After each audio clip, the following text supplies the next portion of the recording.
मैं आपके सामने ये जो चार्ट शेयर किया हूँ, ये हमारा इंडिपेंडेंट इंडिया का चार्ट है। तो जो टाइम हमने लिया है वो रात के 12 बजे, और इंग्लिश में आपका डे जो है शुरू होगा, तो इसीलिए 12 AM करके टाइम लिया गया है। और 15 अगस्त 1947 का जो है टाइम लिया गया है। तो एक बार जो है आप उसको भी देख लीजिए, क्योंकि ये चार्ट को हम यूज करेंगे इंडियन फाइनेंशियल सिस्टम को समझने के लिए। देखिए 15 अगस्त 1947 और टाइम 001 सेकेंड लिया गया है। ठीक है, अगर आप यहाँ पे 14 कर देते हैं या टाइम को आप ये कर देते हैं तो इसमें चार्ट गलत हो सकता है। तो इसीलिए आपको जो है इसी चार्ट के बेसिस पे पहले हमें समझना होगा कि जो इंडियन शेयर मार्केट है, क्या ये हमारे इंडियन इकोनॉमी को रिप्रेजेंट कर रहा है या नहीं। आपका क्या मानना है, ये इंडियन इकोनॉमी को रिप्रेजेंट करेगा या नहीं। इंडिया का फाइनेंशियल हेल्थ के साथ हमारा जो शेयर मार्केट है, वहाँ पे जो इंडेक्स है BSE और NSE, उनका इंडेक्स का लिंक हो सकता है या नहीं। यानी हमारे फाइनेंसेस को हम इंडिया चार्ट से स्टडी कर पाएंगे या नहीं। पहला सवाल तो ये है। तो हम पहले क्या करेंगे, जो जो इम्पोर्टेंट इवेंट्स हुए हैं हमारे फाइनेंशियल चार्ट के साथ, उसको कंपेयर करेंगे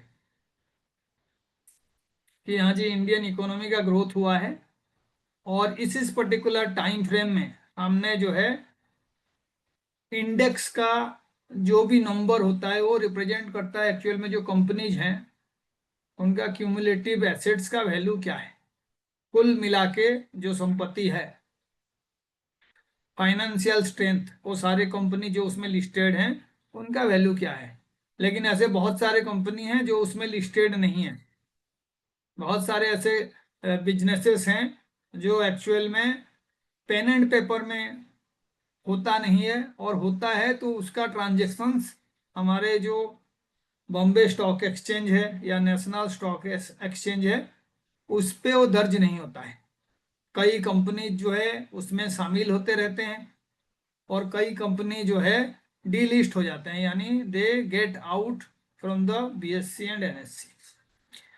तो मैंने कुछ डेट्स वगैरह जो है इंपॉर्टेंट नोट कर रखे हैं, और इंडियन फाइनेंसेस को हम उसके साथ धीरे धीरे कंपेयर करेंगे कि वो कैसे काम कर रहा है।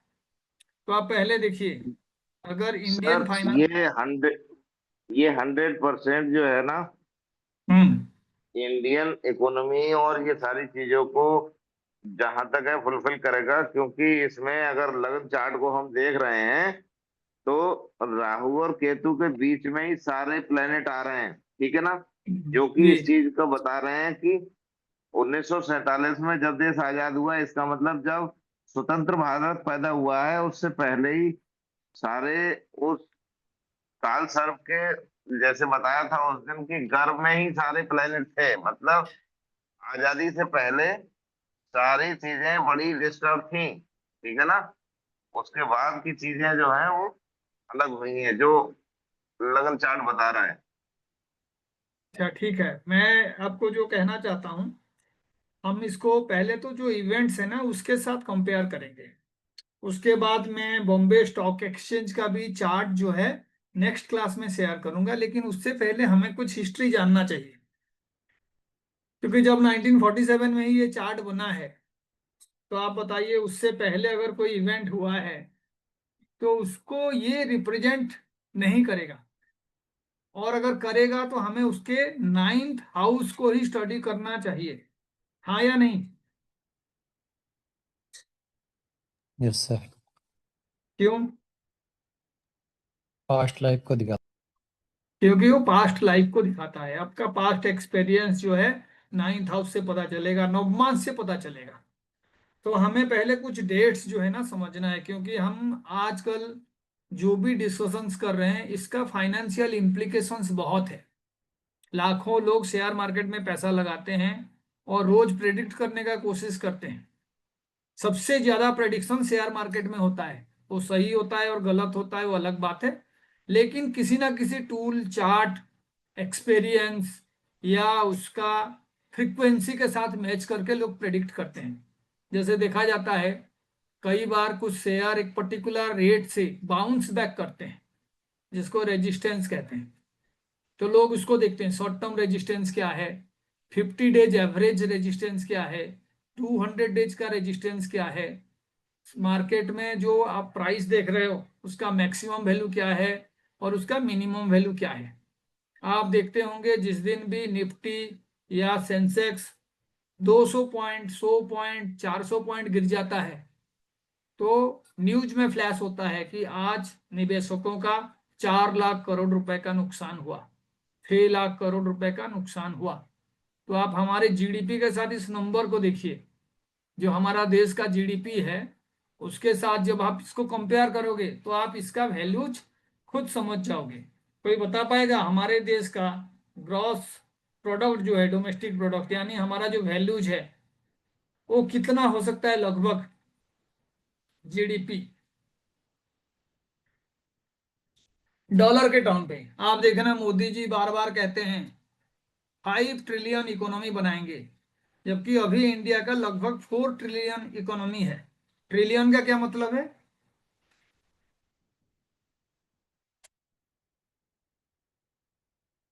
एक डिबेट में संबित पात्रा को कांग्रेस के जो आपका जेएनयू का प्रेसिडेंट था वो पूछ रहा था, या वल्लभ जी करके पहले कांग्रेस का एक स्पोक्स पर्सन हुआ करते थे, वो पूछते थे तुम बता दो ट्रिलियन में कितना जीरो होता है ना?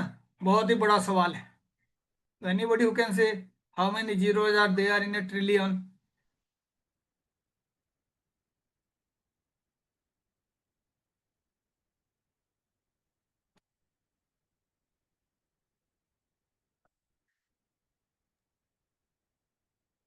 तो 1 लाख करोड़ जो है उसको एक ट्रिलियन कहते हैं। 1 lakh crore, 10 to the power 13। एक में आप जब एक जीरो लगाते हो तो 10 टू द पावर 1 होता है, 2 जीरो लगाते हो तो 10 टू द पावर 2 होता है। इसीलिए एक में कितना जीरो लगाओगे? 12 13 जीरो, zeros. 13, 13, 13, ठीक है। तो आप जब ये अमाउंट कह रहे हो ये डॉलर में है, ये आपका रुपीज में नहीं है, तो आप इससे अंदाजा लगा सकते हो कि हमारा इकोनॉमी का वैल्यू क्या है। तो 4 लाख करोड़ डॉलर, और डॉलर का भी वैल्यू जो है 90 रुपीज के आसपास है। या इसका मतलब है कि 36 जो है आप इसमें 360 लाख करोड़ रुपए आप कर सकते हो, 360 लाख करोड़। तो इसीलिए उस पे रोज बात होता है कि 100 पॉइंट मार्केट गिर गया तो 2 लाख करोड़ का नुकसान हो गया, 3 लाख करोड़ का नुकसान हो गया, 200 पॉइंट बढ़ गया तो निवेशकों का इतना पैसा बढ़ गया। और आप देखिए हम लोग उसको प्रेडिक्ट करने के लिए चार्ट को यूज कर रहे हैं। तो आप मुझे बताइए जो इंडियन कंडीशंस था वो इंडिपेंडेंस से पहले खराब था या इंडिपेंडेंस के बाद खराब हुआ?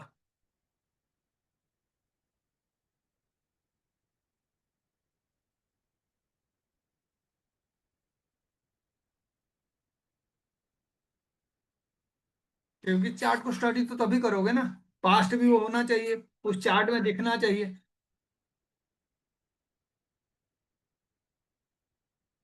तो आप देखिए इंडिपेंडेंस से पहले डेफिनेटली अंग्रेजों का रूल था और हमें किसी भी कीमत पे इंडिपेंडेंस चाहिए था।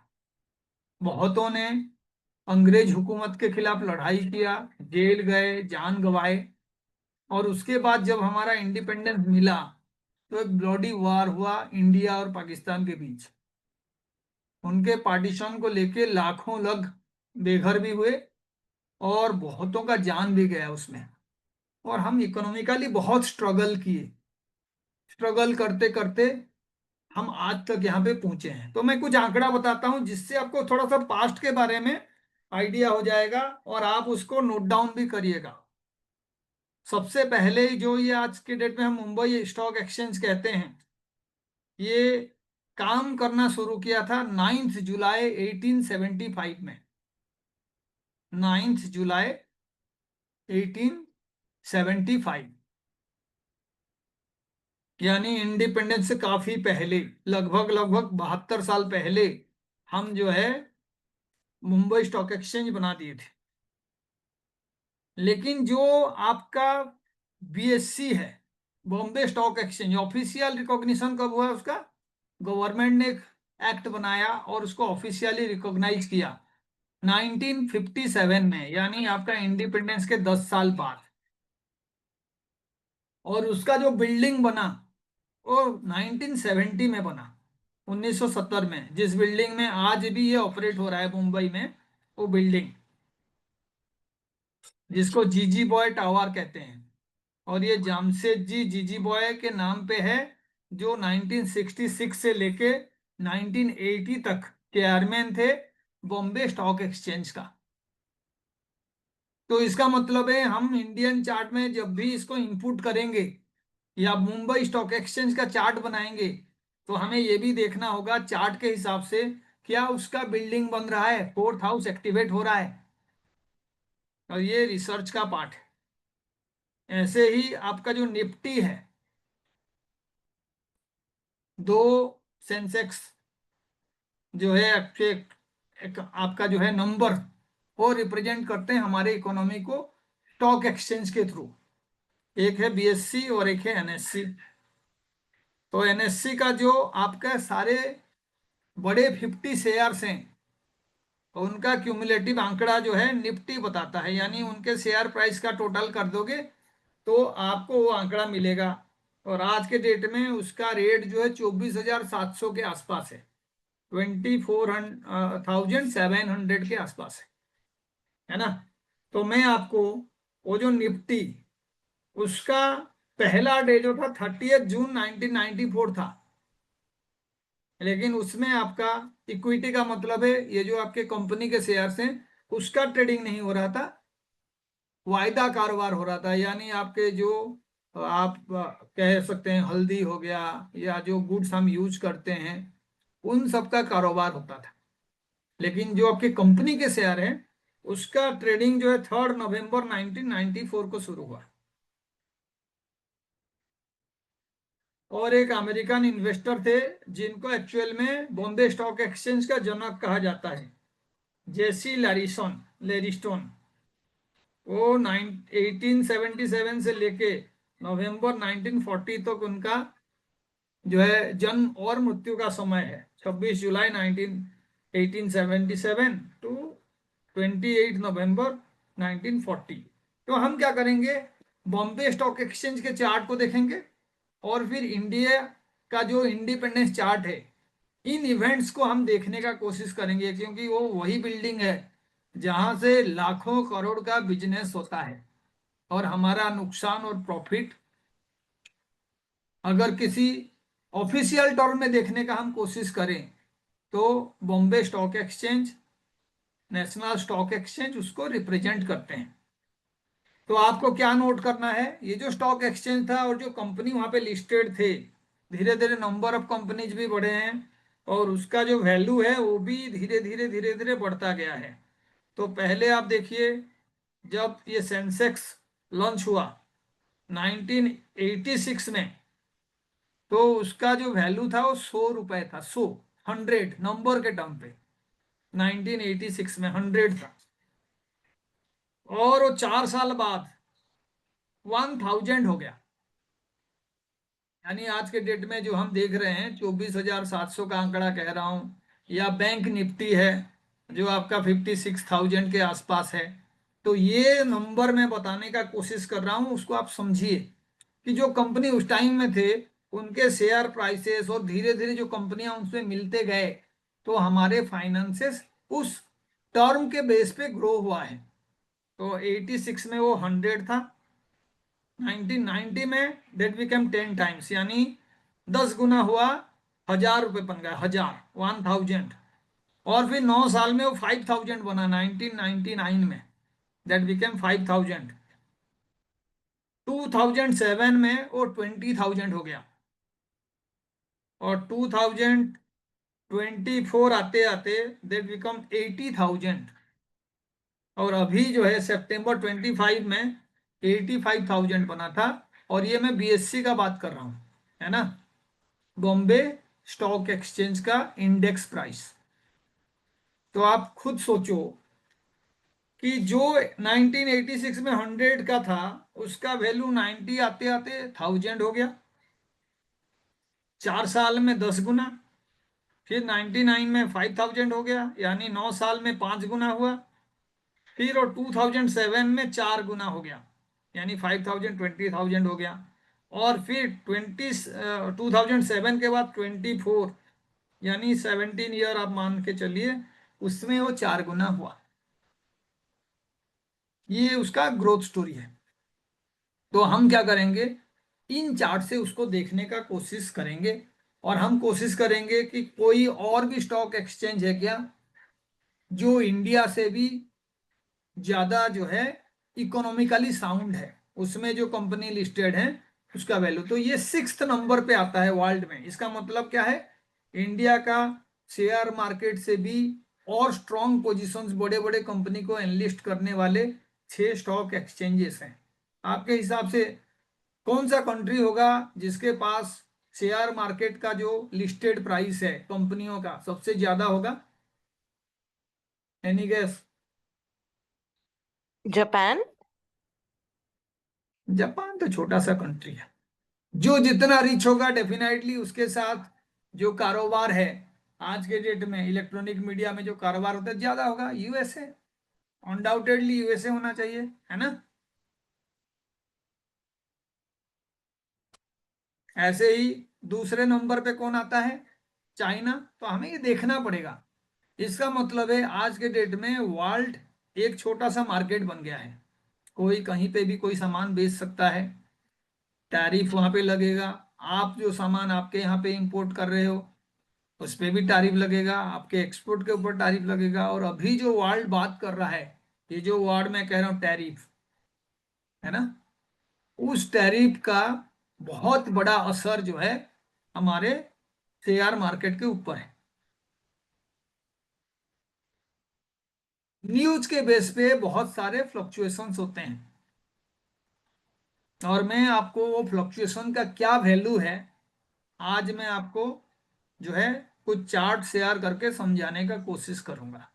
लेकिन उससे पहले हम लोग क्या करेंगे, 1970 में इंडियन फाइनेंशियल मार्केट को रिप्रेजेंट करने वाला बीएससी, उसका बिल्डिंग कंस्ट्रक्शन का इवेंट इसी चार्ट से रीड करने का कोशिश करेंगे।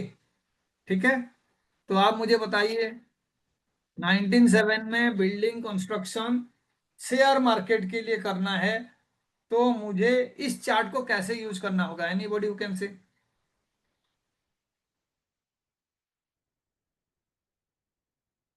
क्योंकि ये तो इंडिया का चार्ट है ना, एक बिल्डिंग का कंस्ट्रक्शन कर रहे हो, तो शेयर मार्केट को कहां से देखते हैं?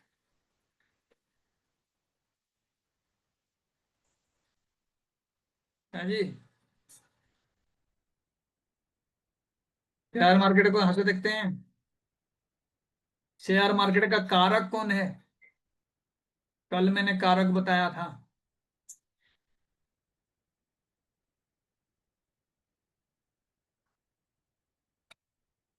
कोई नहीं बताएगा? तो share market usually 5th house से देखा जाता है। 5th हाउस से जो फाइनेंशियल कारोबार है उसमें किस्मत का भी बहुत बड़ा कनेक्शन होता है। वो कहां से देखा जाता है? 9th house. वो 9th हाउस से देखा जाता है। कौन कौन से प्लानेट जो है फाइनेंसेस को और बिजनेस को रिप्रेजेंट करते हैं? मैंने कल भी बताया था, 2nd हाउस का कारक कौन है? आपको याद होगा, जुपिटर बताया था, है ना। भाग्य का कारक कौन है? जुपिटर है। और जो आपका बिजनेस का कारक है वो मरकरी है। तो हम क्या करेंगे, पहले तो इस चार्ट में जुपिटर और मरकरी का पोजीशन देखेंगे, और जो जो फाइनेंशियल ग्रोथ वाला पीरियड है उस पे भी हम स्टडी करेंगे कि क्या ये चार्ट उस दशा और अंतर्दशा को रिप्रेजेंट कर रहा है।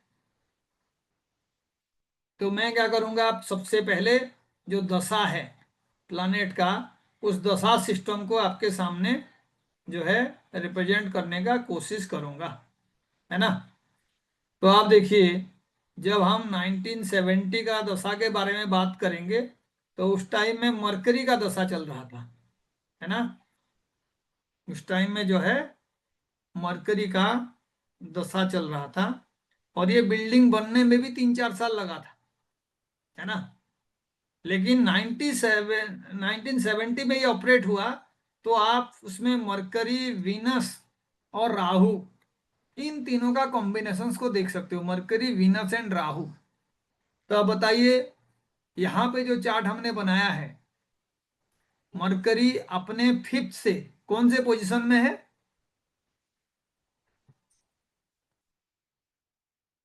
इंडियन फाइनेंशियल शेयर मार्केट से रिलेटेड फिफ्थ हाउस को मानो मैं स्टडी कर रहा हूं, तो उसका लॉर्ड कितने दूरी पे है? 10th। 11th। फिफ्थ हाउस कौन सा है यहाँ पे? चार्ट दिख रहा है, लग्न चार्ट आपको, 6 लिखा हुआ है, वर्गो साइन है, उसका लॉर्ड मरकरी है, और मरकरी उस साइन से कितना दूरी पे गया हुआ है? 11th। 11th दूरी पे गया हुआ है ना। इसका मतलब है कि मरकरी जो है डेफिनेटली शेयर मार्केट का प्रेजेंटेशन करने के लिए, रिप्रेजेंट करने के लिए इस चार्ट में एक पॉजिटिव आउटपुट दे रहा है। ऐसे ही राहु का पोजीशन बताइए।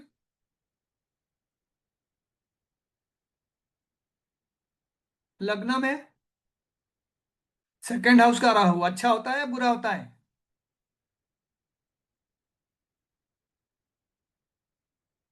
जो सेकेंड आपका साइन लिखा हुआ है कालपुरुष कुंडली में, मानिए आपने देखा टॉरस साइन पे राहु है, अच्छा है बुरा है? अच्छा होगा सर। क्योंकि राहु एग्जल्टेड बिहेव करता है, टॉरस में, जेमिनाई में, यहाँ तक कि वर्गो में भी वो अपने हाउस में है, इस तरीके का बिहेव करता है। तो इसका मतलब हमारे इंडियन चार्ट में राहु और केतु एक्चुअल में अच्छे पोजीशन में है। राहु और केतु, उनका पोजीशन अच्छा है in terms of sine. Ketu Scorpio में है और राहु जो है आपका किसमें है? टॉरस साइन में। लेकिन राहु का डिस्पोजिटर कौन है?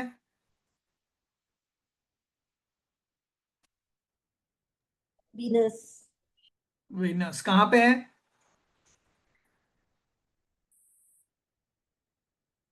थर्ड हाउस में। ये जो चार्ट है इसमें आपको देखना पड़ेगा कि हमारा बाधक कौन है और क्या हमारे फाइनेंसेस वो बाधक के किसी तरीके का रूलिंग के टाइम में नुकसान में पहुंचता है। तो आप जो है प्लानेट का डिग्री जैसे ही देखेंगे तो आपको पता चल जाएगा कि बाधक कौन है। ये देखिए और मुझे बताइए कि आपका यहाँ जो साइन वगैरह है ना,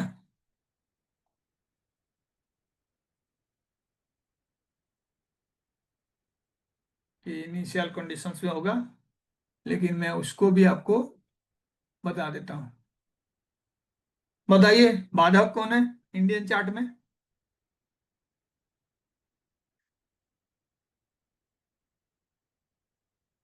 डिग्री दिख रहा है ना आप लोगों को, लॉन्गिट्यूड, या नहीं दिख रहा है? दिख रहा है सर। तो बताओ जल्दी, बाधक कौन है? राहु केतु। और ज्ञाति कारक कौन है? बाधक को यहां से देखेंगे, है ना। 2, कौन होगा बाधक? शनि, है ना। बताया था मैंने, 1 नंबर के लिए बाधक कौन होता है? 9th Lord. ओ सॉरी। 11th लॉर्ड, ठीक है। 1, 4, 7, 10 ये सारे चर राशि हैं, उनके लिए 11th का लॉर्ड।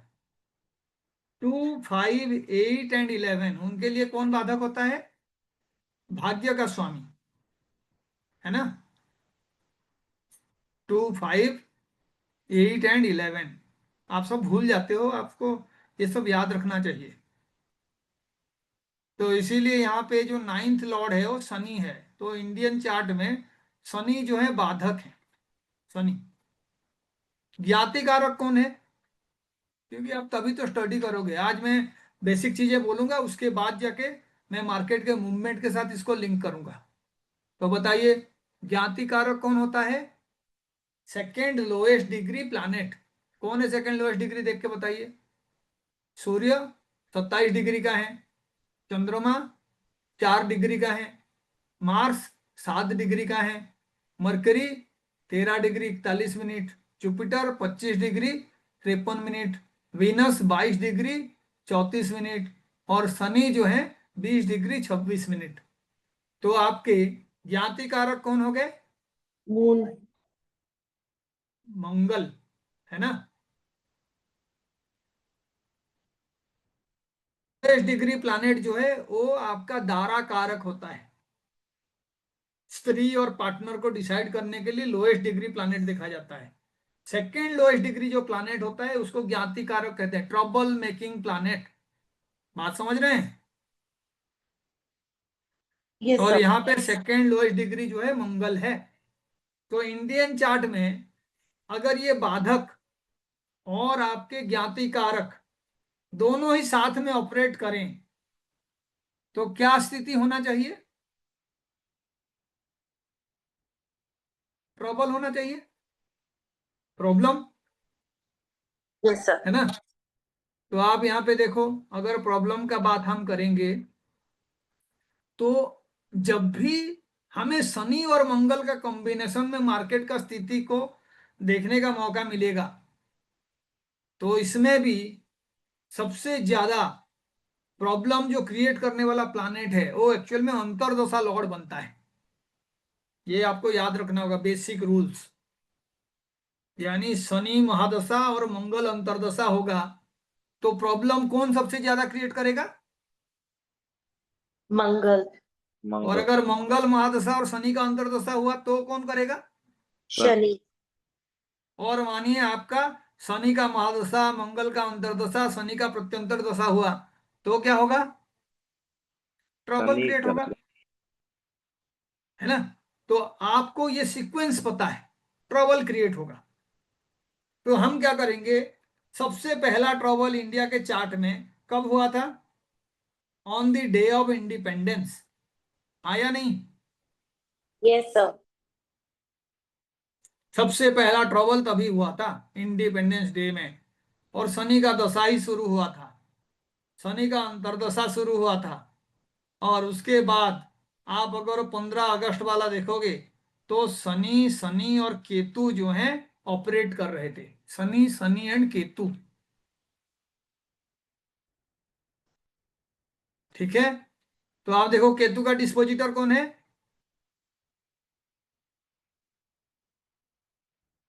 मंगल। चार्ट स्टडी करना आता है ना आपको, इतना सारा बताए हैं। जब मैं बताता हूं तो फिर आप लोग जो है शांत हो जाते हो बिल्कुल।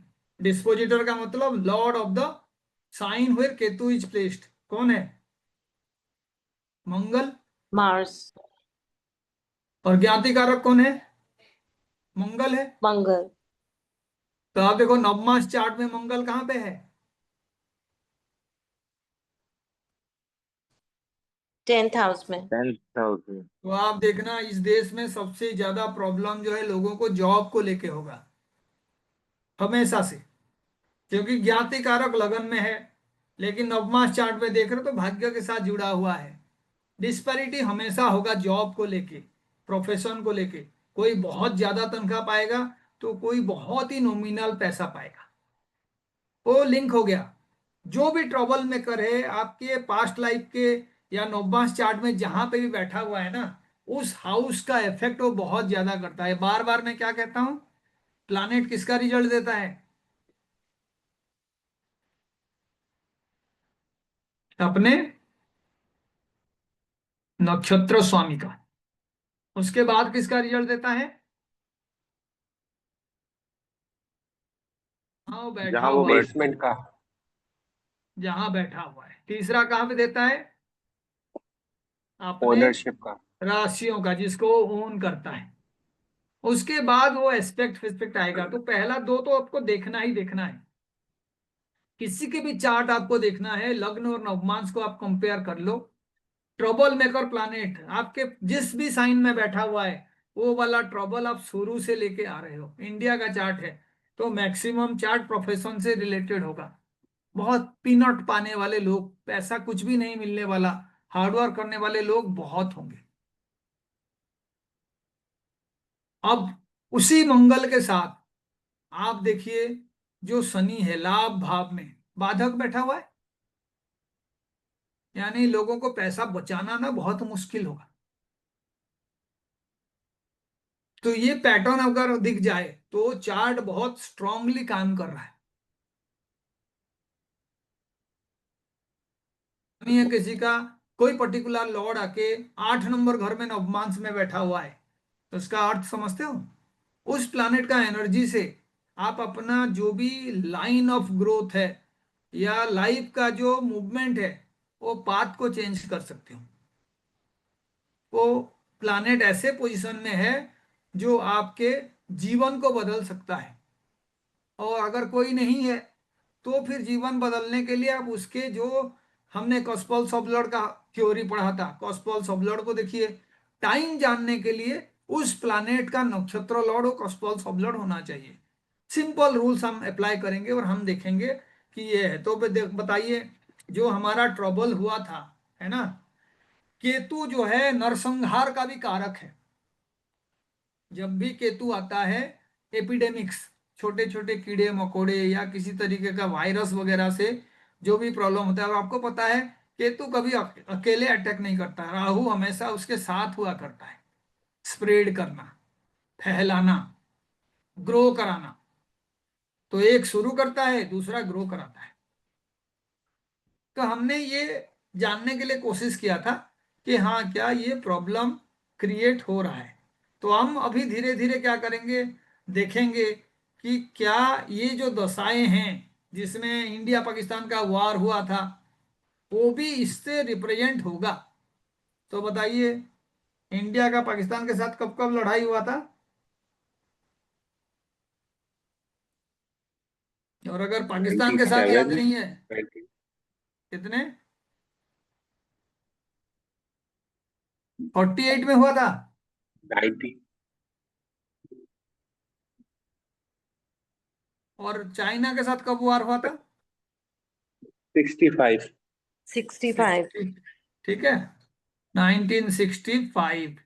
तो आप देखो, जब भी आप ये करोगे तो वहां पे 1965 में आपका शनि का महादशा और मंगल का अंतरदशा था, मंगल का प्रत्यंतर दशा था।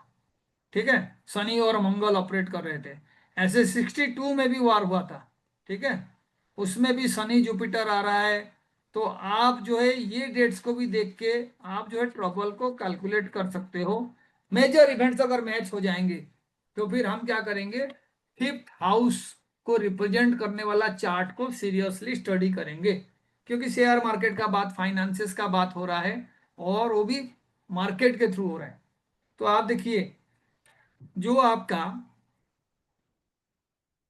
D9 चार्ट होता है वो किसको रिप्रेजेंट करता है?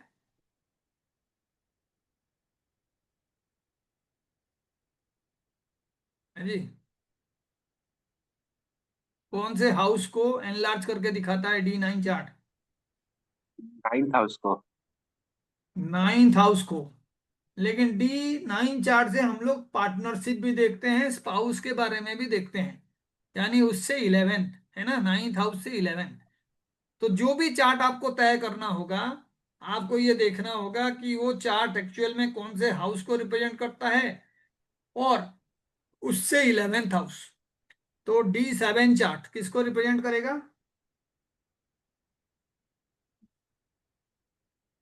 7th हाउस को।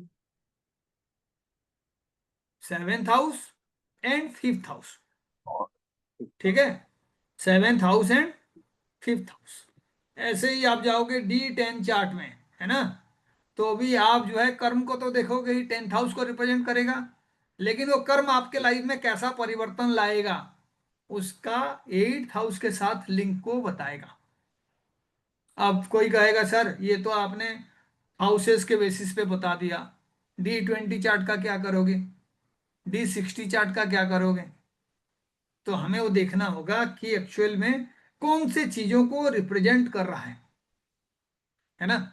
तो पहले उसको उसके प्राइमरी हाउस के साथ लिंक करना आपको सीखना चाहिए। तो हम यहाँ पे इसी टाइम पे, क्योंकि ये बहुत ही करेक्ट टाइम है और इसका जो एक्चुअल में इवेंट्स है ये लगन चार्ट या केपी का जो स्क्रिप्ट है उसके साथ मैच होना चाहिए, है ना। तो आप मुझे बताओ, अगर हाउस 1 का जो केपी स्क्रिप्ट है उसका सबलॉर्ड वीनस है, तो हमारे देश का एक्चुअल में जो दुनिया के सामने उसका इमेज है, जो उसका स्टेटस है, इंडियंस को जितना रेस्पेक्ट किया जाता है, उसको बनाने वाला प्लानेट कौन? Venus. Venus. और मैं अगर वीनस का रिजल्ट कौन प्रोवाइड करेगा बोलूंगा, तो आपको जो है ना ये चार्ट बना के आपको ये स्टडी करना है। तो मैं कहूंगा कि वीनस का रिजल्ट डेफिनेटली वो प्लानेट देगा जिसके नक्षत्र लॉर्ड वीनस है। तो आप देखो, इंडियन जो चार्ट का टाइम लिया गया है उसमें कहीं पे भी नक्षत्र लॉर्ड है नहीं, है ना। कहीं पे भी नक्षत्र लॉर्ड जो है आपका वीनस नहीं है। तो इसीलिए यहाँ पे अगर हम जाएंगे और इसको देखने का कोशिश करेंगे और मानो वीनस कहीं पे भी आपका नहीं है, तो वीनस का रिजल्ट कौन देगा? Venus. मानिए किसी का भी नक्षत्र लॉर्ड वीनस नहीं है तो वीनस अपना रिजल्ट खुद देगा, है ना। Yes, अपना sir. रिजल्ट तो खुद देगा।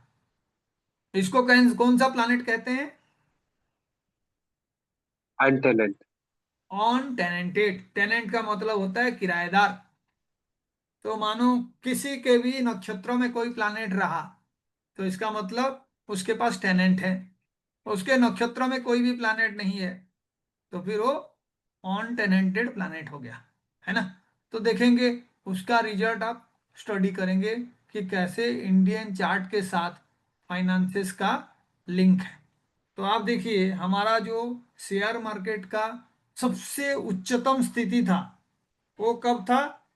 सितंबर 2025 में।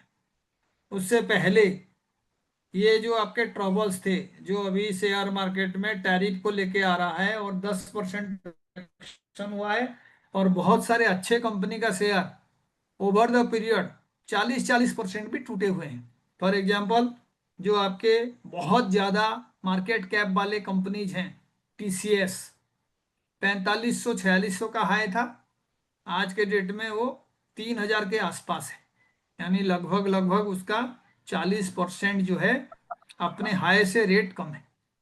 टाटा मोटर्स 1100-1200 को हाई था, 650-700 रुपए के आसपास वो ट्रेड कर रहा है। तो आप जितने भी बड़े बड़े कंपनी हैं, SBI है, HDFC है, एक्सिस बैंक है, महिंद्रा एंड महिंद्रा है, भारती एयरटेल है, ये सारे नाम मैं बता रहा हूं, आप जाके एक बार निफ्टी का जो पहला 50 शेयर्स हैं इसमें कौन कौन लिस्टेड है देखिए, और 1 लाख करोड़ से ज्यादा जिसका भी मार्केट कैपिटल है उनको स्टडी करने का कोशिश करिए। क्या मिलेगा आपको कि उनका जो फ्लक्चुएशंस है इस टाइम में किस तरीके से फ्लक्चुएशंस इतना ज्यादा हुआ है, और क्या कोई चार्ट को स्टडी करने के लिए हमें सिर्फ इंडिया का ही ओवरऑल चार्ट चाहिए या उस पर्टिकुलर शेयर का जिस दिन लिस्टिंग हुआ था हम उसके लिए भी कोई चार्ट बनाएंगे। तो मैं अभी बाकी चीजें इसीलिए आपको पढ़ा रहा हूं क्योंकि ये तमाम कंपनी जो खास करके 50 कंपनीज हैं उनका बिल्कुल हिस्ट्री, कब उनका ट्रेडिंग शुरू हुआ था, उनका लिस्टिंग प्राइस क्या था, आज के डेट में प्राइसेस क्या है, कितने बार वो डिविडेंड दे चुके हैं, उनका हर साल का रिटर्न कितना है। मैं 50 शेयर्स के लिए काम कर रहा हूं और मैं जानबूझ के आपको चार्ट स्टडी करना बताया था क्योंकि उसको आपको इसी मार्केट में यूज करना है, शेयर मार्केट में, आपके प्रेडिक्शंस और आपके नॉलेज।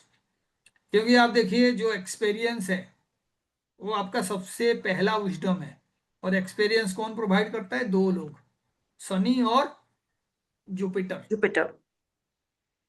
तो इसीलिए आपका ज्ञान तभी बढ़ेगा जब आप अपने मेहनत से उन पास्ट एक्सपीरियंस को समझने का कोशिश करोगे और उस एक्सपीरियंस को यूज करने का कोशिश करोगे। आज के डेट में जिसको भी एक्चुअल में प्रेडिक्शंस आ जाएगा और वो कई सारे टूल्स यूज करके जान पाएगा कि हाँ जी ये फाइनेंशियली रिवार्डिंग पीरियड है और ये फाइनेंशियली ट्रबलसम पीरियड है। तो मैं आपको बता रहा हूँ, शेयर मार्केट में आपके पैसा दुगना होने का भी जो रेट है, that will take 1 to 2 year, और बहुत तरीके से वो चीजें हो सकता है। तो हम क्या करेंगे, सारे चार्ट्स के अकॉर्डिंग उसको स्टडी करने का जो मिनिमम चीजें हैं ना, बेसिक चीजें जो मैंने कई वीडियो में दिया है, केपी एस्ट्रोलॉजी हो गया, या आपका प्रश्न कुंडली हो गया, या आपका वैदिक में भी जो आपके डिविजनल चार्ट्स हैं, जो दशा सिस्टम है, योगिनी दशा सिस्टम है, उन सबका बेसिक्स को समझ के आप जो है 10 तरीके से उस चार्ट को स्टडी करने का कोशिश करो। और अभी जो है हमारा पूरा क्लासेस शेयर मार्केट एस्ट्रोलॉजी के बेस पे ही होगा। जो हम पढ़े हैं उसको हम यूज करेंगे। एक एक कंपनी का चार्ट में शेयर करूंगा और उसके साथ टाइम को हम मैपिंग करेंगे कि हाँ जी इंडिया का टाइम ऐसे चल रहा था, उस चार्ट के लगन के हिसाब से ये चार्ट बन रहा है। तो लगन भी कैसे बनाएंगे, जिस डे पे वो लिस्टेड हुआ है उसको हम देखेंगे, जो टाइमिंग है मार्केट का, क्योंकि आपके आंखों के सामने वो टाइम में ही चार्ट का वैल्यू या प्राइस रिफ्लेक्ट होता है, शाम को रिफ्लेक्ट नहीं होता। पहले मार्केट 9 बजे खुलता था, अभी 9:15 पे खुलता है, जो ट्रेडिंग आवर्स होता है, रियल ट्रेडिंग आवर्स। पहले 3 बजे बंद होता था, अब 3:30 को बंद होता है। जो आपके क्रूड ऑयल हो गया, गोल्ड हो गया, सिल्वर हो गया, या आपके जो खाने पीने के सामान हैं, उनका तो ट्रेडिंग रात के 11 11:30 तक चलता रहता है। करेंसी का ट्रेडिंग रात के 11:30 तक चलता रहता है। हाँ हम बेटा, लेकिन फोकस जो है इक्विटी के ऊपर कर रहा है करेंगे। बेटा। ठीक है,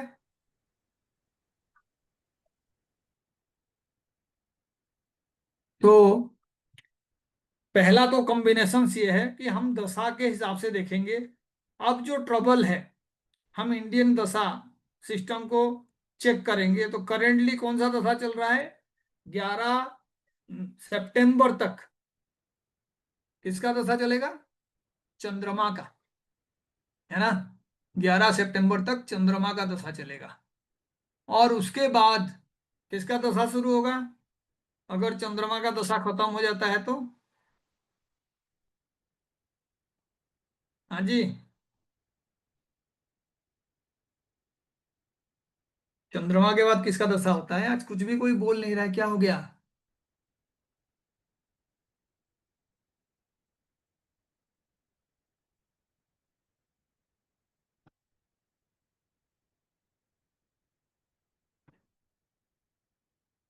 कुछ नोट्स बना लिया करो ताकि आपको जो है ना रेफर करने के लिए आसान होगा, नहीं तो फिर मंगल का पढ़ना भी दशा बेकार होगा है। सर। चंद्रमा के बाद मंगल का दशा होगा, और मंगल हमारे लिए क्या है ज्ञान की इंडियन चार्ट कारक। में? प्रॉब्लम क्रिएटिंग प्लैनेट, है ना। और वो मंगल कहाँ पे है? सेकंड हाउस में। जी। इंडियन चार्ट आपने देखा होगा, यही तो स्टडी करने के लिए कह रहा हूँ। फिर तो कोई फायदा नहीं है पढ़ाने का भी, है ना। थोड़ा थोड़ा तो समझोगे, इतना बार तो हमने ये रिपीट कर लिया। अब जब इतने बार रिपीट कर लिए तो थोड़ा थोड़ा बेसिक चीजें तो यूज करना आना चाहिए किसी को भी, है ना। ये आपका चार्ट है ना, मंगल सेकंड हाउस में। अब बताओ सबसे बड़ा ट्रबल कब हो सकता है? मैंने अभी कुछ इनपुट दिया था, मंगल दशा और किसका अंतर्दशा? शनि का। शनि का अंतर्दशा। तो हम क्लिक करके देखेंगे मंगल और शनि का अंतर्दशा कब आ रहा है। तो मंगल और शनि का जो अंतर्दशा आएगा वो आएगा आपका 2028 में। और अगर मैं अंतर्दशा और प्रत्यंतर दशा का बात करूंगा तो मंगल मंगल और शनि ये आएगा 25 नवंबर 2025 तक, है ना। 25 नवंबर 2025, और वो 1 नवंबर से लेके 25 नवंबर तक है। तो पहला प्रेडिक्शन क्या है? मंगल सेकेंड हाउस में बैठा हुआ है, फाइनेंसेस को रिप्रेजेंट करने वाला प्लैनेट, क्योंकि वो सेकंड में बैठा हुआ है। तो मंगल का रिजल्ट कौन प्रोवाइड करेगा? ये देख के बताओ मुझे, who will provide the result of Mars? तो आप क्या करोगे, पहले जाके देखोगे सेकंड हाउस का कॉस्ट, है ना, फाइनेंशियल रिजल्ट, क्योंकि फाइनेंसेस को वहां से हम शुरू करेंगे, सेकंड हाउस का कॉस्ट। तो सेकंड हाउस के कॉस्ट को जब हम देखेंगे तो आप देखो उसमें आपका वीनस जो है वो रिप्रेजेंट करेगा, रिजल्ट प्रोवाइड करेगा सेकंड हाउस का, लेकिन मंगल जो है उसका नक्षत्र लॉर्ड है, तो वीनस का रिजल्ट वीनस ही प्रोवाइड करेगा। लेकिन जब मंगल आएगा तो मंगल किसका रिजल्ट प्रोवाइड करेगा? राहु का। क्यों? आद्रा है ना नक्षत्र। तो मंगल का जो नक्षत्र लॉर्ड है वो शनि है, ठीक है। अब इसीलिए मैं कहता हूं, अब देखो मंगल को, और मैं मंगल का डिग्री बताता हूं, और उसके बाद आप बताना कि उसका नक्षत्र लॉर्ड कौन है का। तो मंगल का यहाँ पे जो डिग्री है वो 7 डिग्री 27 मिनट है। देख के बताओ कौन होगा उसका जो है नक्षत्र लॉर्ड। 7 degree 27 minute.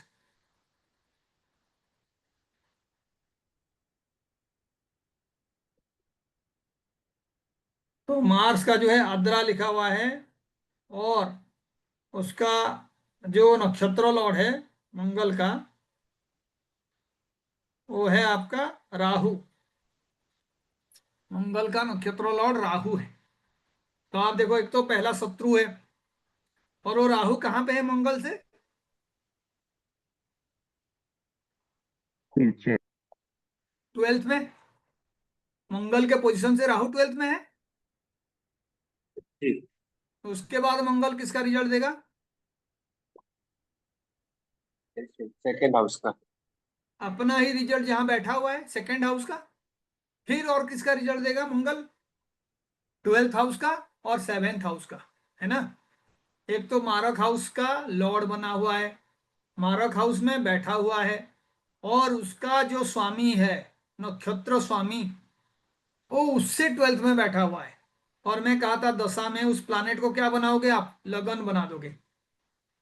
तो इसका मतलब है 12th को एक्टिवेट करने वाला प्लानेट, केतु के साथ रिजल्ट देने वाला प्लानेट, और उसके बहुत घोर दुश्मन राहु जो वहां से 12th में है उसको रिप्रेजेंट करने वाला प्लानेट। तो शेयर मार्केट का क्रैश अगर हम प्रेडिक्ट करेंगे नियर फ्यूचर में, तो कौन सा महीना होगा? नवंबर। कमिंग नवंबर। और उसके साथ कौन मिल जाए तो वो श्योर शॉट डैमेज करने का चांसेस बनाएगा? सैटर्न। उसके साथ सैटर्न का जैसे भी हो टच होना चाहिए। बात समझ रहे हैं? तो आप देखो, मंगल, मंगल, और उसके बाद शनि, और उस पे भी अगर राहु का प्रिडिक्शन कर दोगे, है ना, मंगल, मंगल, शनि और राहु जो 21 नवंबर को हो रहा है, तो आप पहले से ही नोट डाउन कर लो इसको। 21 नवंबर 2025। हम क्या करेंगे इसी चीज को समझने के लिए, हम जो है ट्रांजिट वाला चार्ट भी निकालेंगे, क्योंकि देखेंगे कि ट्रांजिट चार्ट उसको एक्टिव कर रहा है या नहीं। तो ट्रांजिट चार्ट में आज के डेट में जो मंगल है उसका पोजीशन कोई बताएगा कहाँ पे है? 5th हाउस में। नोट कर लो, आप खुद ही जाके देखना, वीडियो के साथ साथ आप इस चार्ट को जाके देखना। मंगल जो है 5th हाउस में है, और मंगल कितने महीने में अपना साइन चेंज कर देता है? 2 से ढाई महीने में। 2 से ढाई महीना। तो अभी सितंबर चल रहा है, एग्जैक्टली मंगल जो है पहुंच जाएगा 6th हाउस में जिस टाइम में हम ये बात कर रहे हैं, और अपने से 5th में हो जाएगा, नेटाल मंगल से 5th में। जब भी कोई प्लैनेट अपने से फिफ्थ में जाता है या फिफ्थ के साथ कनेक्ट करता है तो उसका जो भी एनर्जी है ना, और रेजोनेंस क्रिएट करता है, बहुत ज्यादा बढ़ जाता है। खराब है तो और खराब हो जाएगा, अच्छा है तो बहुत ही अच्छा बन जाएगा। क्योंकि वहां से मंगल का दृष्टि किसके ऊपर पड़ेगा? अगर मंगल आपके 6th हाउस में रह गया तो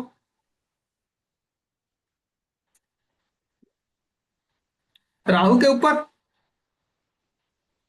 हाँ या नहीं? हाँ सर। 8th हाँ ठीक दृष्टि है। जो है राहु के ऊपर पड़ेगा। 4th दृष्टि किसके ऊपर पड़ेगा? भाग्य भाव में। हम्म, तो आप देखो, भाग्य भाव को भी मंगल दृष्टि डाल रहा है अपने नेटाल पोजीशन से। इसका मतलब है मंगल का एनर्जी काफी बढ़ जाएगा। यानी एक तो राहु के ऊपर दृष्टि, 8th वाला ट्रांसफॉर्मेटिव दृष्टि, और वो मंगल अपने ही पोजीशन से भाग्य भाव को भी देखेगा, जो कि शनि का भाव है। शनि कहाँ पे है? ट्रांजिट में पाइसेस में 11th हाउस में। ट्रांजिट में पाइसेस में है, तो 10 नंबर घर में है मंगल के रेस्पेक्ट में। क्योंकि जी मंगल को मैं लगन बना रहा हूं, बात समझिए। और प्रॉब्लम तो शुरू हो जाएगा जैसे ही मंगल आएगा। राहु वाला रिजल्ट, राहु एक ऐसा प्लैनेट है जिसमें कोई पेशेंस नहीं होता, इम्पेशेंट होता है। क्योंकि मैं पहले से प्रेडिक्ट कर रखा हूं कि जो चाइना के साथ हमारा रिलेशनशिप अभी नया नया डेवलप हो रहा है because of the tariff imposed by Trump, लेकिन चाइना कभी भी फेथफुल नेशन नहीं रहा हमारे लिए।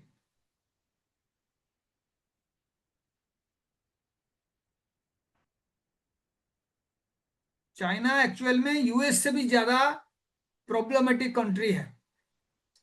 यूएस का तो एक्चुअल में इंटेलेक्चुअल लोग हैं, बड़े बड़े कंपनी बनाए हैं, पूरे वर्ल्ड को बिजनेस में कंट्रोल करना चाहते हैं। और वो वर्ल्ड को कंट्रोल करने के लिए बहुत सारे टूल, चाहे वो कंप्यूटर हो, चाहे आपका फेसबुक हो, चाहे आपका ट्विटर हो, वो कंट्रोल करते हैं। उनके जो एजेंसीज है, उनका जो सैटेलाइट सिस्टम है, वो एक्चुअल में इकोनॉमी को कंट्रोल करने का कोशिश करते हैं। लेकिन चाइना जो है, इकोनॉमी को कंट्रोल करने के लिए किसी भी हद तक जा सकता है। उसके प्लानिंग भी बहुत तगड़े होते हैं, वो फाइनेंशियली भी बहुत स्ट्रांग है। उसका जो आपका टेक्नोलॉजी है वो हमसे बेहतर है। उसके बाद जो स्ट्रेटेजिक पोजीशन है चाइना का, और जो उसका साइज है वो भी बेहतर है। और जो पॉपुलेशन है उस पे भी चाइना का बहुत अच्छा कंट्रोल है। चीप लेबर मिल जाते हैं, हर तरीके का काम करने के लिए लोग वहां पे हैं, हार्ड वर्किंग है। और साथ साथ में दूसरे को धोखा देने में भी वो कोई भी अपॉर्चुनिटी खोते नहीं है। अभी भी जो ऑपरेशन सिंदूर हुआ था, हमारे बड़े बड़े दिग्गज बताते थे कि इंडिया दो फ्रंट में लड़ाई कर रहा है, सामने पाकिस्तान के साथ और पीछे से चाइना के साथ। क्योंकि जो रियल टाइम टेक्नोलॉजी और रियल टाइम जो इंफॉर्मेशन है, पाकिस्तान को चाइना प्रोवाइड कर रहा था। हमारे जितने भी एयरक्राफ्ट्स गिरे हैं, हमारे जो सैनिकों का पोजीशंस था, वो सारे जो है रियल टाइम में पाकिस्तान को बताने वाला ही जो है आपका चाइना था। और जो आपके सोफिस्टिकेटेड वेपन्स मिलते हैं जो पाकिस्तान के सैनिक यूज करते हैं, चाहे वो नाइट विजन कैमरा हो, चाहे वो सोफिस्टिकेटेड किसी तरीके का मशीन गन हो, हथियार वगैरह, वो दोनों चाइना और यूएस ही सप्लाई करते हैं। आपको पता होगा उसी टाइम में यूएस ने इंटरनेशनल मॉनेटरी फंड के थ्रू पाकिस्तान को $1 लाख का जो है हेल्प किया था। आपको पता होगा ये सारा चीजें। तो इसीलिए हम जो भी अभी कर रहे हैं वो बहुत ज्यादा पॉजिटिव होने का चांसेस बिल्कुल जीरो है। और हमारे यहाँ पे कहा जाता है कि जो आपको एक बार धोखा दिया है वो आपको दोबारा भी देगा। तो ऐसे लोगों के साथ दुश्मनी अच्छा हो सकता है, दोस्ती कतई अच्छा नहीं है। and India is doing this blunder. अब इकोनॉमी के लिए चाहिए, आप खुद ही देख लो, रियल टाइम में आप देखोगे शेयर मार्केट के बियॉन्ड क्या होने वाला है।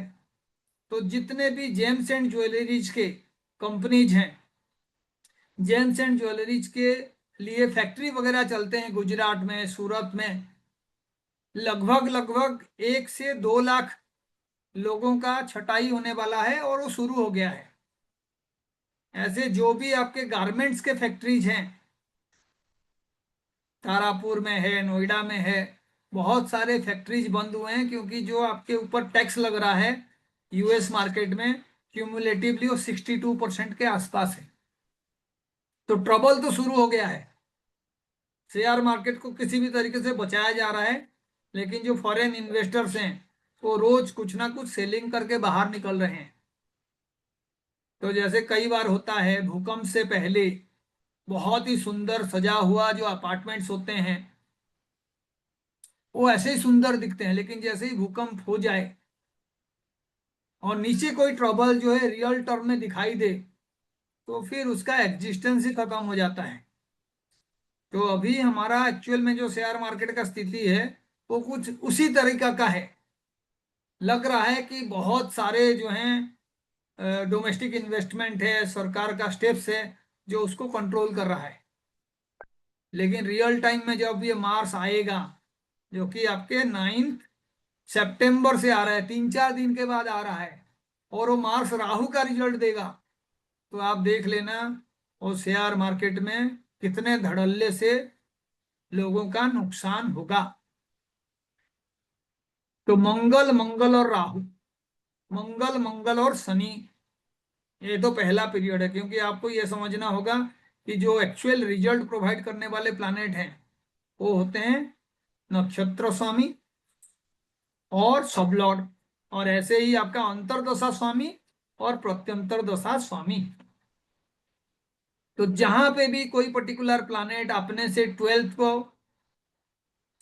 एक्टिवेट कर रहा है, उसके दुश्मन को एनर्जी प्रोवाइड कर रहा है, तो फिर आपको उस तरीके का सिचुएशंस भी देखना पड़ेगा कि जो आपके एक बार दुश्मन था उसके साथ आपका नाता अच्छा हो रहा है ना। तो आप देखिए जो जुपिटर है वो 7th साइन में है और आपका एनिमी साइन में है। 6th हाउस का एनिमी जो है रिप्रेजेंटेशन होता है, और जुपिटर कहाँ पे आज के डेट में है?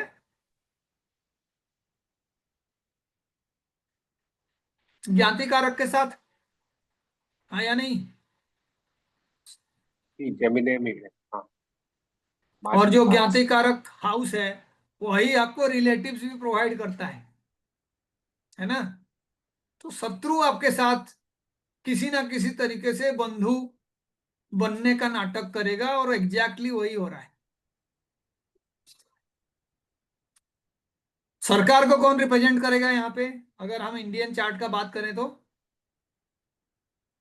वीनस। हाउस कौन सा है प्राइमरी गवर्नमेंट के लिए? तो सैटर्न रिप्रेजेंट करेगा 10th हाउस।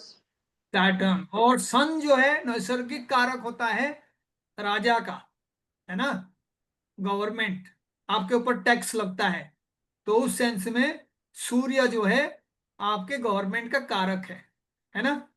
तो आप देखो सूर्य और शनि एक साथ बैठे हुए हैं, है या नहीं? Yes sir.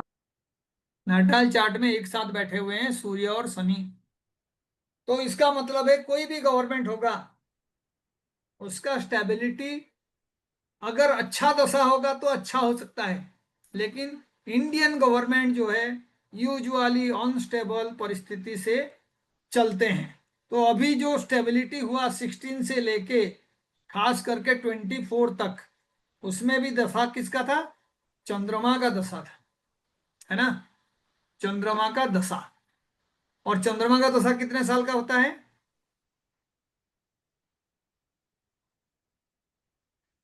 10 साल का, है ना। चंद्रमा का दशा 10 साल का। थर्ड हाउस, तो चंद्रमा अपने दशा में उतना पावरफुल नहीं है जितना उसके साथ लगने वाले अंतर्दशा लॉर्ड्स। तो लास्ट में चंद्रमा के साथ किसका अंतर्दशा आया होगा जो चल रहा है अभी?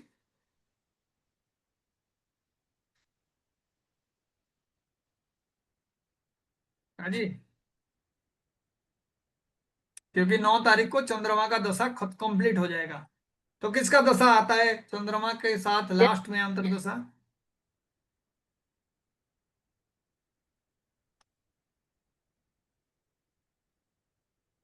तो आपका दशा का ऑर्डर क्या बताया था मैंने?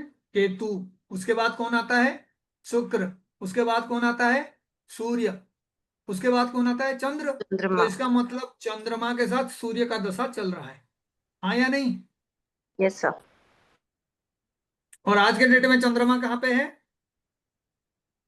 तो आपको ये सारे चीजें जो है थोड़ा थोड़ा देखना पड़ेगा, ट्रांजिट चार्ट जाके देखना है। तो चंद्रमा जो है 8th हाउस में है, चंद्रमा जो है 8th हाउस में है। सूर्य कहाँ पे है? सूर्य जो है अपने हाउस में है। किसके साथ है? केतु के साथ। ठीक है, सूर्य, मरकरी और केतु। जब सूर्य अपने हाउस में है तो गवर्नमेंट के लिए कोई ट्रबल दिख नहीं रहा है, लेकिन रियल में देखोगे तो some type of conspiracy is going on. Government जितना मजबूत इस इलेक्शन से पहले था उतना मजबूत अभी है नहीं। और जब आपका ये वाइस प्रेसिडेंट वाला इलेक्शन होगा तो रियल में क्या हो रहा है वो पता चलेगा। चंद्रबाबू नायडू क्या कर रहे हैं, उड़ीसा का भूतपूर्व जो चीफ मिनिस्टर थे पटनायक जी, नवीन पटनायक जी, वो क्या कर रहे हैं। अभी जिस तरीके से धनखड़ जी का तबादला हुआ है, बहुत दिनों के बाद वो बाहर आके कुछ बोले हैं, है ना? तो these are not actually good times for the nation, क्योंकि जो गवर्नमेंट का हाउस है वो 10th हाउस है, जो पीस है वो 4th हाउस है, और उसमें राहु केतु बैठे हुए हैं। Ketu is in the 4th house and Rahu is in the 10th house. और मैं बार बार कहता हूं कि ये राहु का जो शनि के हाउस में गोचर होता है वो अच्छा नहीं होता। ठीक है, तो बहुत सारे प्रेडिक्शंस हमने सिर्फ इसी चार्ट के बेस पे किए हैं। और नवमास चार्ट में आप देखो चंद्रमा केतु के साथ है, और अभी जो है केतु को ट्रांजिट करके चंद्रमा गया हुआ है, 8th हाउस में है। फिर चंद्रमा शनि के साइन में आएगा और शनि के दृष्टि में भी आएगा। अभी तो चंद्रमा के ऊपर जो ट्रांजिट का शनि है उसका दृष्टि हो रहा है, लेकिन जैसे ही वो 10th से 11th में और फिर 12th में जाएगा तो जो आपका ट्रांजिट वाला शनि का दृष्टि नहीं होके शनि का दृष्टि आएगा उसके ऊपर, सूर्य का आएगा, मरकरी का आएगा, और सारे जो है 6-8 वाला पोजीशंस है। तो कुछ भी हो सकता है। फाइनेंशियली लोगों का जो प्रॉब्लम है,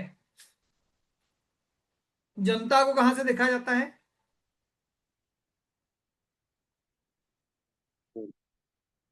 कौन से हाउस से देखा जाता है पब्लिक को?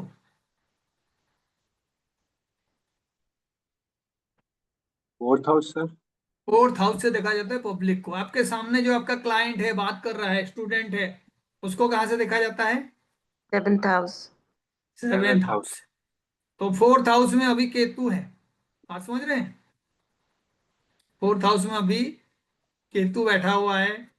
और मैं कहता हूं कि जितने फेरी प्लैनेट एक जगह पे मिलते हैं उतना ज्यादा प्रॉब्लम होता है। जैसे मंगल और केतु का हुआ था तो काफी सारे आग लगने का इंसिडेंसेस हुए थे, फ्लाइट एक्सीडेंट हुआ था, और फ्लाइट के जो फ्लीट चल रहा है डिफरेंट कंपनीज के द्वारा बहुत सारे ट्रबल्स, बार बार आपको कोई रनवे में रुक गया, कोई जो है क्रॉस बहुत ही डिफिकल्ट लैंडिंग किया। तमाम न्यूज जो है आ रहे थे आपके, जब एक्चुअल में केतु और मंगल का कॉम्बिनेशन था। जब से मंगल बाहर आया है तो ट्रबल और न्यूज कम हो गए हैं, इजंट इट? Yes, sir. अभी सूर्य भी उस तरीके का प्रॉब्लम क्रिएट कर सकता है, लेकिन आपको देखना होगा कि जो ट्रबल मेकिंग प्लैनेट्स हैं वो कौन कौन है, और आप उसी के अकॉर्डिंग फाइनेंसेस को प्रॉब्लम क्रिएट करने वाला प्लैनेट्स आराम से आप काउंट कर सकते हैं। फॉर एग्जांपल बताइए, यहाँ पे 6th का लॉर्ड कौन है? Venus. वेनस। 8th का लॉर्ड कौन है? Jupiter. जुपिटर। 12th का लॉर्ड कौन है? Mars. Mars. तो आप एक बार मंगल, शनि, जुपिटर, वीनस, इनका कॉम्बिनेशन वाला जो भी चार्ट आपको मिलेगा उसको भी स्टडी करना है और शेयर मार्केट के फ्लक्चुएशंस को देखना है उसी दौरान।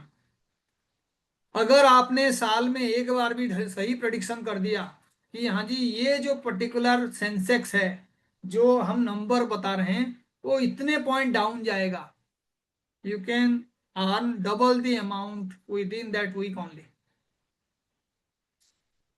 एक ही हफ्ते में आप पैसा डबल कर सकते हो अगर आपको ये प्रेडिक्ट करना आ जाए कि हाँ जी एक्चुअल में इस चार्ट के अकॉर्डिंग वो हो रहा है।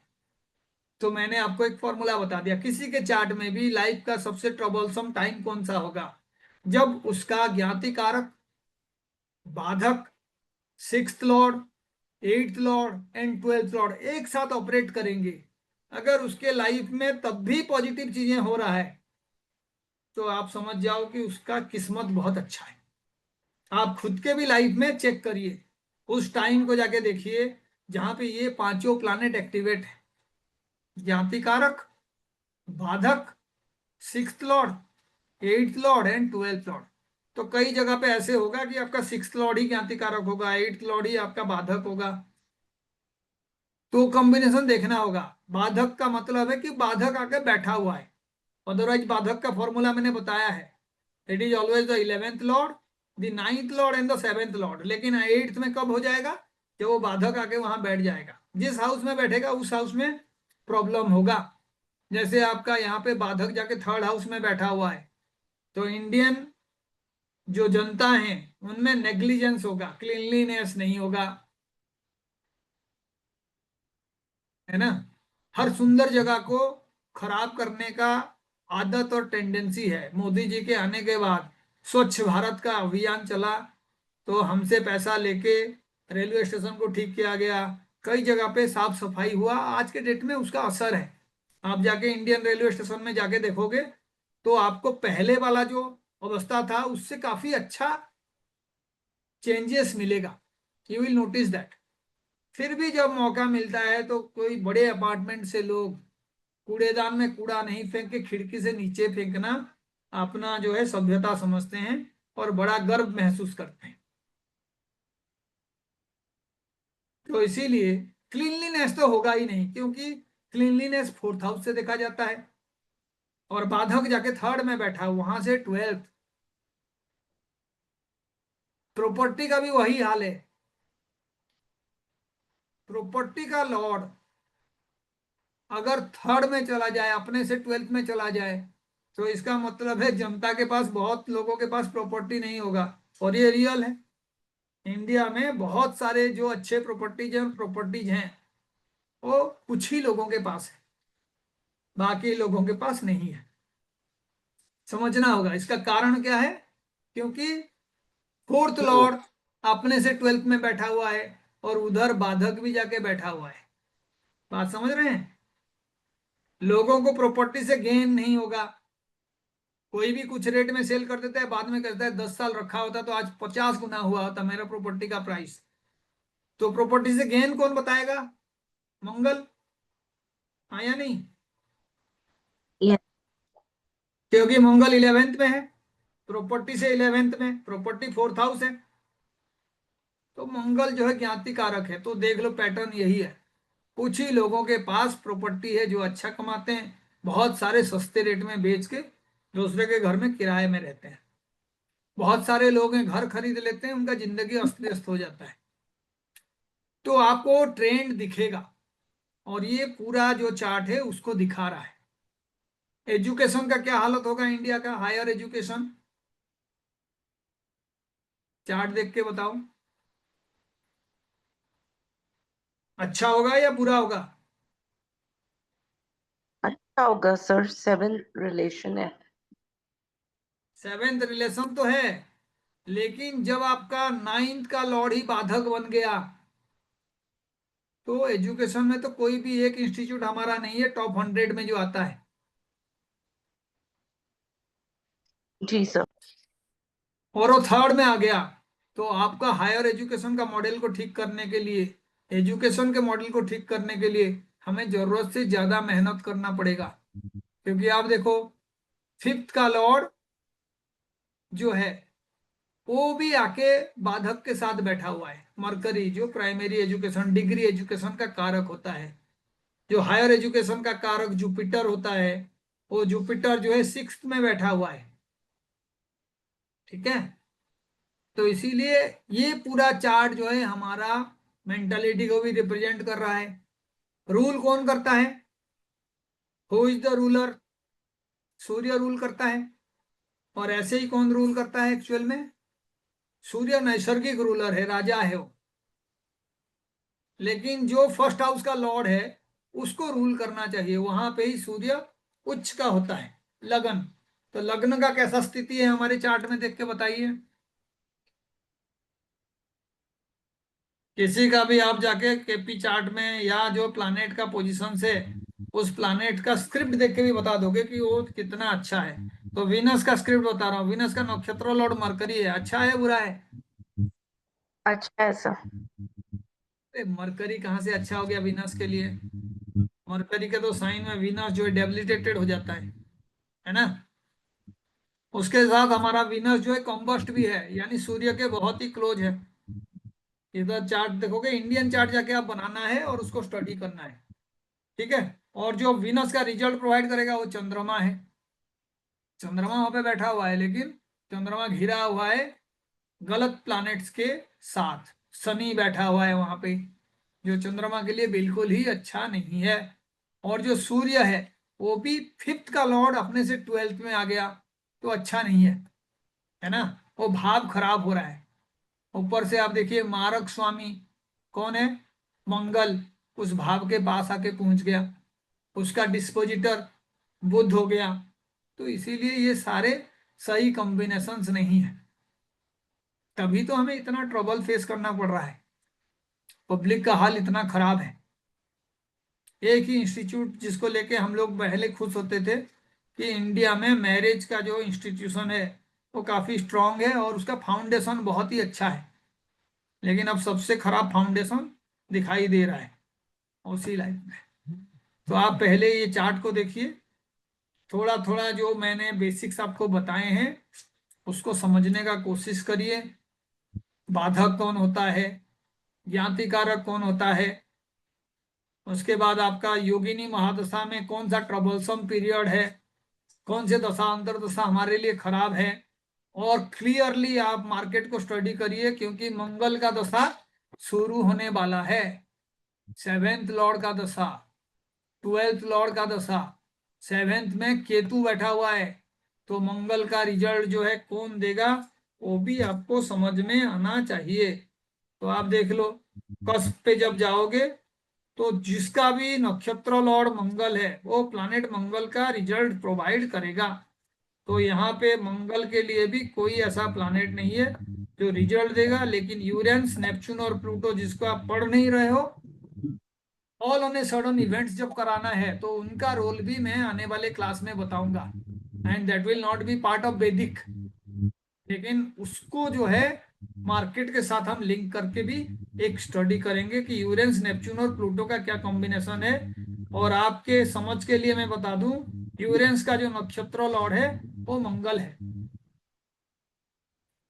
ठीक है, तो यूरेनस का हम ट्रांजिट चार्ट लेंगे, ट्रांजिट में वो कहाँ पे है, और फिर हम देखेंगे कि शेयर मार्केट का जो हम प्रेडिक्शन कर रहे हैं कि मंगल के दशा शुरू होते ही मंगल का अंतर्दशा, शनि का प्रत्यंतर दशा, राहु का प्रत्यंतर दशा, इसमें बहुत ही खराब रिजल्ट होगा।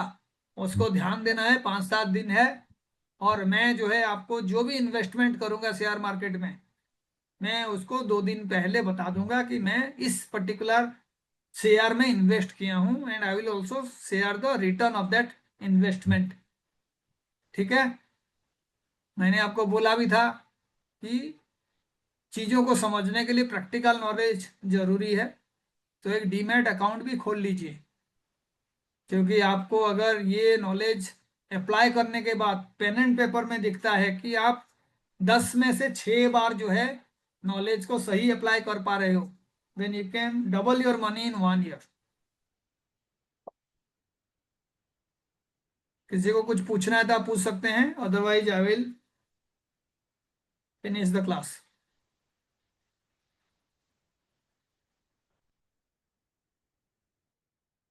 ठीक है, ये जो चार्ट मैंने आपको शेयर किया है, ये आपका एस्ट्रो से एआई का टूल्स है। और आप देखो इसमें सारे जो आपके इवेंट्स हैं और चार्ट्स, ये टोटल उसमें है 200 पेज का, ताकि आप जो है किसी चीज को स्टडी करने में इसको यूज कर पाओ। तो मैं आप लोगों को जो इंडियन चार्ट है, जिसको मैंने यहाँ पे पीडीएफ के फॉर्म में डाउनलोड किया हुआ है, उसको शेयर कर देता हूँ। आप इसको रेफर करोगे, ठीक है, और आप मार्क करोगे कि फाइनेंसेस के लिए कौन कौन से टाइम ट्रबलसम होगा। थोड़ा बहुत इवेंट्स को देखिए, इंफॉर्मेशन ही सबसे बड़ा पैसा है। Information is the biggest money. कहीं पे आपको पता चल जाए कि यहाँ पे एयरपोर्ट बनेगा, जितना जल्दी पता चल गया और आपने उसका इन्वेस्ट कर दिया तो आपको अच्छा रिटर्न मिलेगा। आपको पता चला अभी जो है कोरोना स्प्रेड हो जाएगा पूरे देश में, तो इसीलिए शेयर मार्केट गिरेगा, आपको बहुत ही ज्यादा लाभ होगा। अमेरिका का टैरिफ लगने से जेम्स एंड ज्वेलरी सेक्टर का कंपनी लॉस में जाएंगे, तो आपको उसमें भी फायदा होगा। तो आपको ये देखना है इंफॉर्मेशन के बेस पे, जितना जल्दी उस इंफॉर्मेशन को आप समझ पाओगे। आपको ये बार बार ना कॉम्प्लिकेटेड चार्ट देखना नहीं है। मैं धीरे धीरे रियल शेयर मार्केट का स्ट्रेटेजी जो है चार्ट के साथ शेयर करूंगा, और मैं बताऊंगा कि how you can earn money from that. तो will meet in the next class. Thank you so much. नमस्कार। Thank you very much, sir. Namaskar.